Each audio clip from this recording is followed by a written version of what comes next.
I'm Karen. I was born in 1948. I'm Ray. I was born in 2005.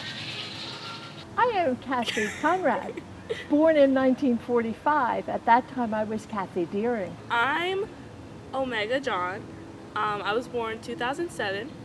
Grove Conrad, 1944.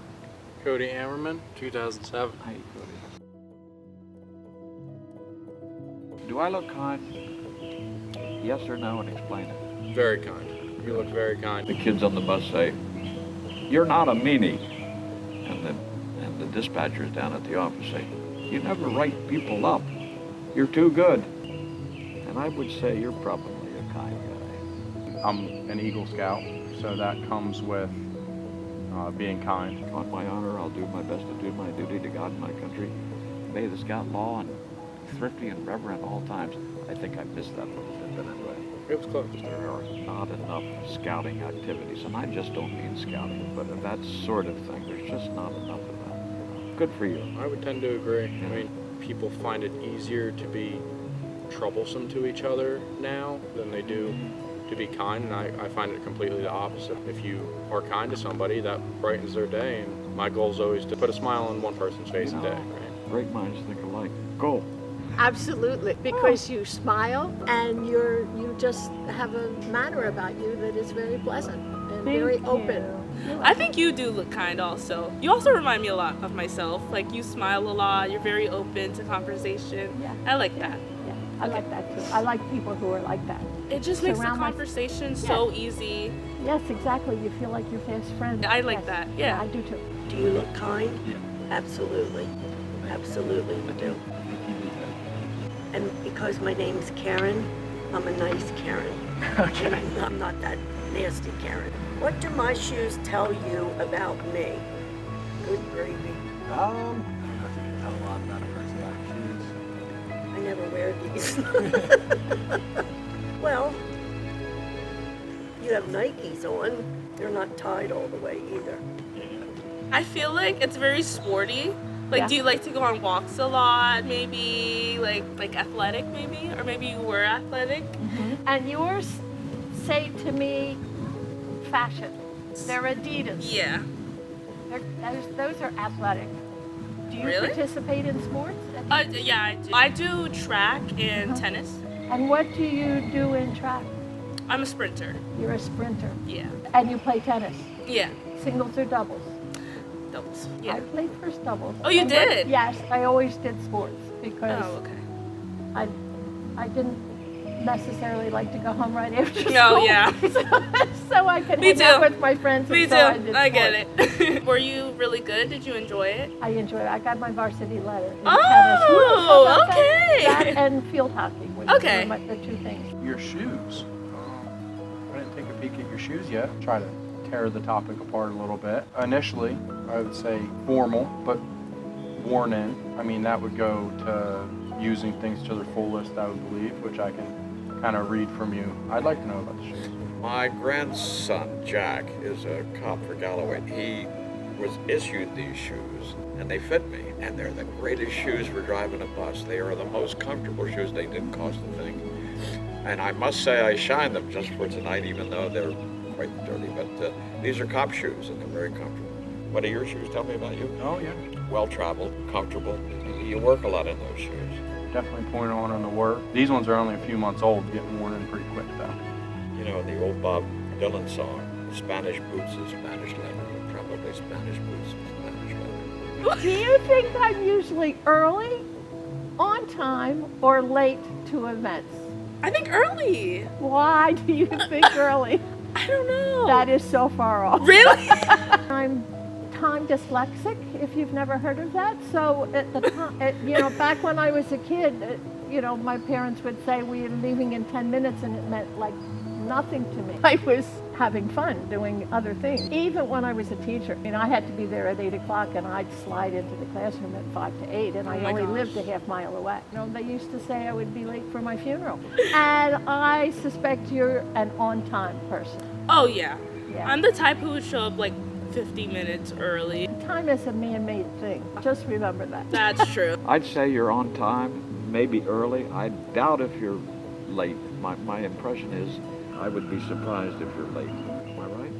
Well, it depends on how you look at early, because Dad and him having a military background Yeah. always said 15 minutes early is on time. So There you go. Do you get to school on time? not today, actually. About 3 seconds late. Not entirely my fault. What about me? Am I late or on time? I figured pretty much early. I mean, everybody has their days that they got to be on time, right? So Never late. For an airplane, once or twice. Yeah, you're right on there. I bet you're early. It depends on the situation. Like, if it's work or something important, I'm usually on time. On time. And if it's just, hanging out with my friends, sometimes, I'm not the best getting there exactly on time, 2 minutes late. You look like you'd be on time someplace professionally. Yes, I would. Yes, I don't like to be late. Do I remind you of anyone? off the initial start, just your demeanor and physical looks of my grandfather on my dad's side. That's a compliment. Oh, very much so. He was an honorable man. So you remind me of a fellow that my son was good friends with. They went to Holland together. And I think you'd do well in Holland.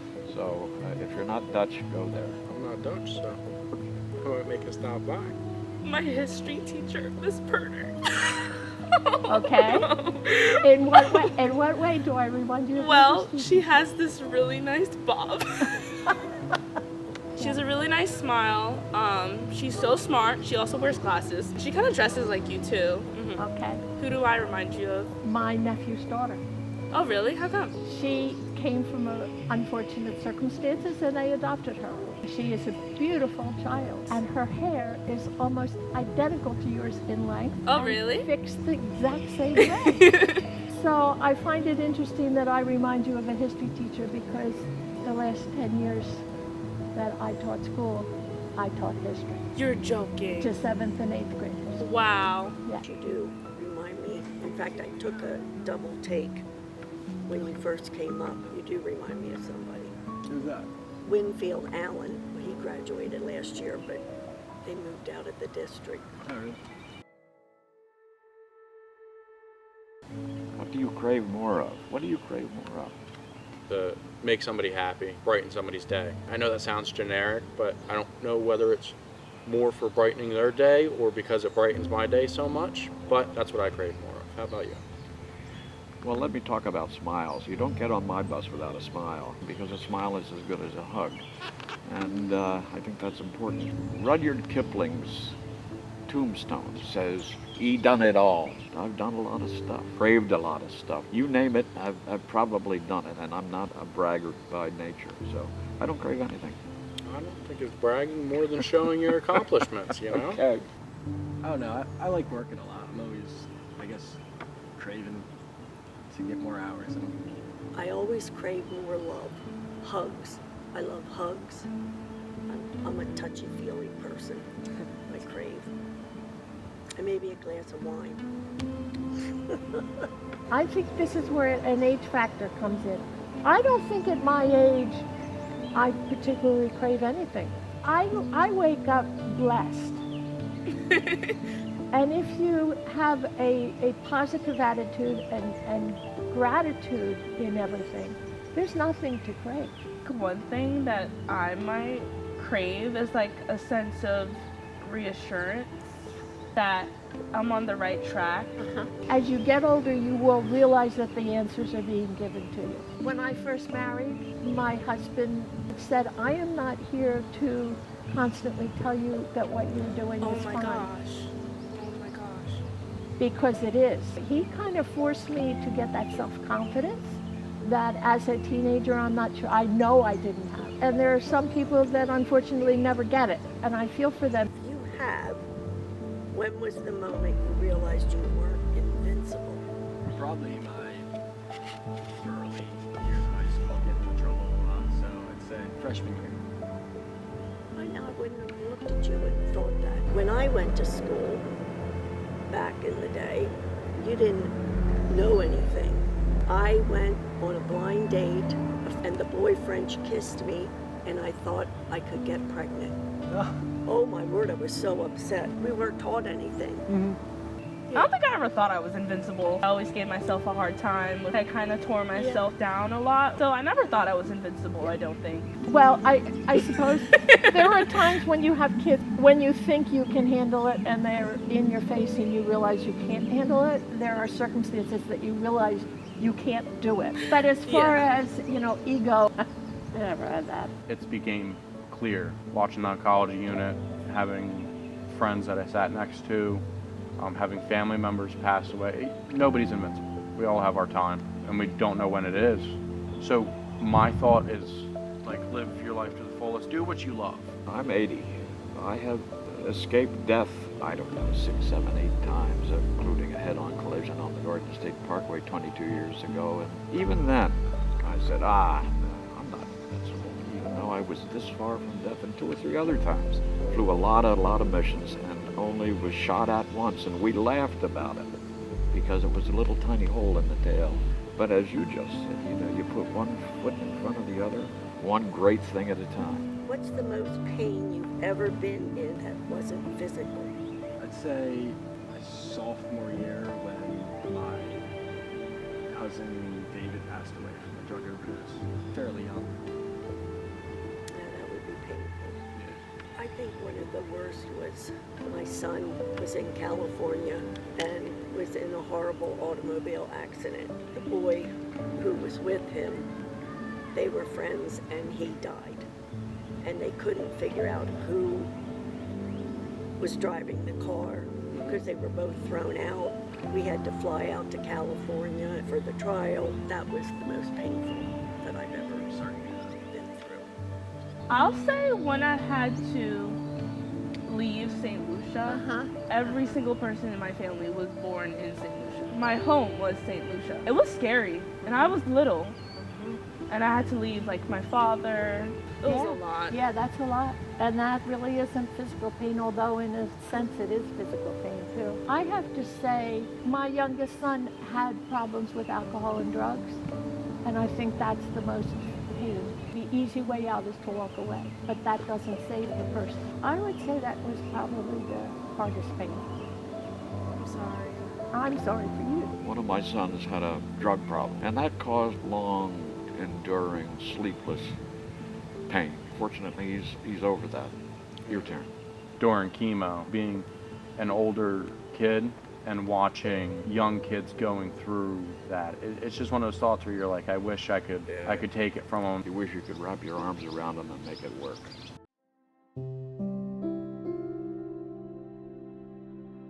When this game is over, what will you remember about me? You're Bob. I'm just kidding. I'm just kidding. I will remember that you had a dream of being an artist once. Because I think that really resonated with me, and that you're my favorite bus driver's wife. And what will I remember about you? Yeah. Is that you are the daughter of the mother who offered a place in the Caribbean to my husband. I also am glad to finally meet the young lady who is going to be a set designer, because that's something else we have in common. I moved my senior year, the summer between my junior and senior year in high school, and I actually got to design the sets and then lead the other students in how we are doing this and painting them and everything, and I loved it. You said you moved your summer of junior year to senior year. How was that? That's crazy. I was always up for an adventure. I was always up for something different. The friends from high school that I still have, and we get together every year, are the ones from my senior year in high school out in Long Island. I feel like I want that, like with my friends, to like still be meeting up. Yep, just stay in touch. Yeah. Even if it's only, 3 times a year. You'll be fortunate if you, at the end of the day, you have 4 or 5 that you are, that's a real blessing to have close friends like that you can share experiences with. What will I remember about you? Being joyful and bringing happiness to the table we have, I always love somebody I can have a great conversation with. You're very memorable because of that sense. This is not a game. And what I'll remember is there's just an immense amount of pride that knowing someone like you gives me. Oh, how cute you are. Thank you. I love that smile. I I would say just the conversation. Well, I give you a lot of credit for even sitting here doing this with an oldie. What parts of yourself do you see in me? Discipline, perseverance, pride, love of family, Boy Scouts, full stop. But what do you see in me? I think respect, and that's what I pride myself on.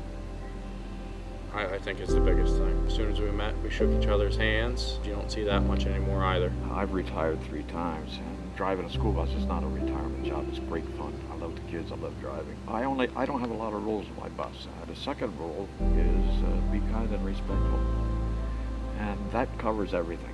Broad terms that can be picked apart to make you a fantastic person. How open you are to conversation, and like your smile, and just like your mannerisms, like your eye contact, and just the way that you carry a conversation. I really like that. Yeah. So I see that. Yeah. I think we're very similar. I think. Really? Yeah. I really do. I think personality-wise and temperament-wise, we're pretty similar. Yeah. Yeah. I like Chris, that. if I'm not smiling, don't talk to me Oh. either. Well, I would say you're outgoing. I would say you're very outgoing. And I always tell my grandchildren, and I told my kids, when someone's talking to you, look them in the eye, like you're paying attention. I say, now get off those phones. What questions were you most afraid to answer? The fear one. Yeah. Like, what's Yeah. your scariest? Yes, the one that made you. Yeah. Yeah. Yeah. That it was an honest answer for both of us. Yeah. I felt And- so exposed. Yeah, too. exactly, because I don't normally talk about my son and everything he went through, and I'm sure that you don't talk very much about your dad and everything that your parents went through, you know? I liked how honest it was too. Yeah, me too, me too. So after you mentioned your father, it was kind of like, I can trust you. You get a sense hearing somebody's story as to how your emotions or how your honesty can work with that Yeah, story. because at first, honestly, I felt like kind of embarrassed Yeah. to bring it up. Yeah. But like once you came out with your story, I was like, okay, like this is a safe space. There's definitely a couple that were hard to answer. Yeah, Kind of puts you on the spot. I mean, you know that before. no, I wasn't afraid to answer any of them. Yeah. I No. guess difficult. Some. Drugs and kids. My one son. I rarely talk about that. That gave me pause. I could have given you some kind of weasel-worded answer, but I guess I stepped up. Your turn. My mind immediately jumped to the same question. That was definitely a difficult question because you really have to open up. It brings up topics that don't always get brought up. You can't always, just forget. I think talking your way through things is better. Final card. Each player write a message to the other, fold and exchange, open only once you two have parted.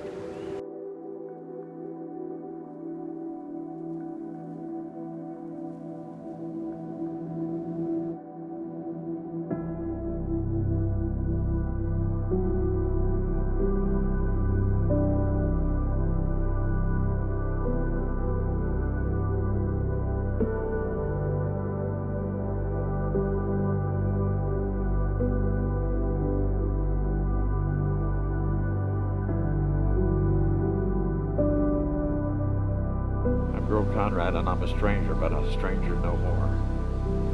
I'm Cody Ammerman, and I'm a stranger, but a stranger no more.